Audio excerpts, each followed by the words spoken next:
National health care has been a big debate in our country over the past few months.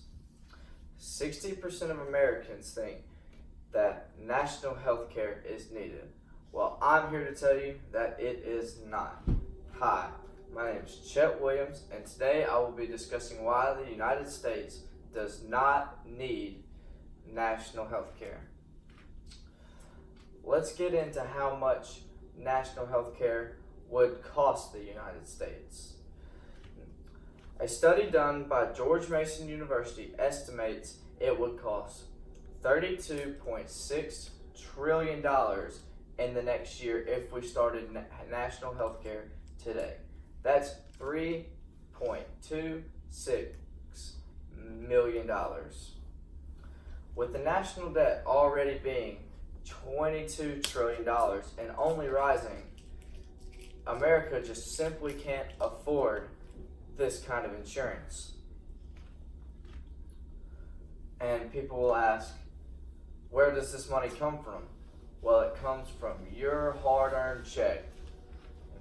If we were to get national health care, your payroll tax will go up by 6.2%. That may not seem like a lot, but trust me, it is. When you look down at your check and you see how much the government already takes out of it, imagine it going up 6.2%. And your income tax goes up by 2.2%. But let's talk about what national health care will do to our economy. Well, throughout history, when taxes go up, that drives cost up and it decreases spending, which is not good for our economy. National health care is quite often referred to as a single-player system. The National Review, who says, a single-player system would crush the American economy, lowering wages, destroying jobs, and throw millions into poverty. The Tax Foundation, for instance, estimated that the Sanders Plan would have reduced the U.S.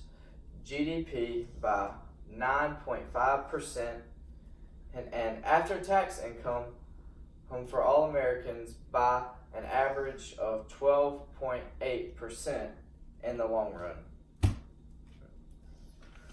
Well, which jobs are being affected? Every insurance job that has to do with healthcare is gone.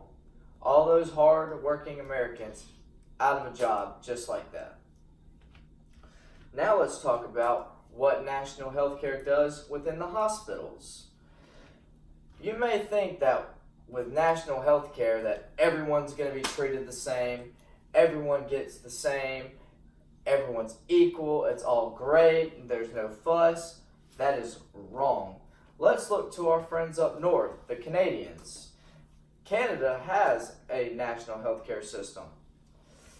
In 2017, Canadians were on waiting list for an estimated 1,040,791 total surgeries that were put on hold.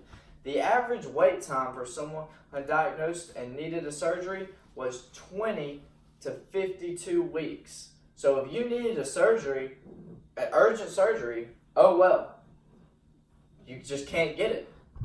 There are too many people getting surgeries. You have to be put on a waiting list. If I have a heart attack and I need a surgery right now done to my heart, I'm going to die because I have to wait 20 weeks for a surgery. Now, of course, there are exceptions for very urgent surgeries. Very urgent surgeries, there are exceptions. But for the most part, you have to be put on a waiting list. And what does this do for doctors? Well, doctors when you have a single-player system, that usually will drive the cost down in that certain field. But with that, all doctor salaries go down, which lowers wages in all the medical field. Not just the doctors, but the nurses, the receptionists, the physical therapists, the doctors, the surgeons, everything. All their wages are being cut. Just like that. And that is a problem. In conclusion, I believe that national health care is a total problem, and that only us as Americans can realize that this is a problem and we need to fix it. Thank you.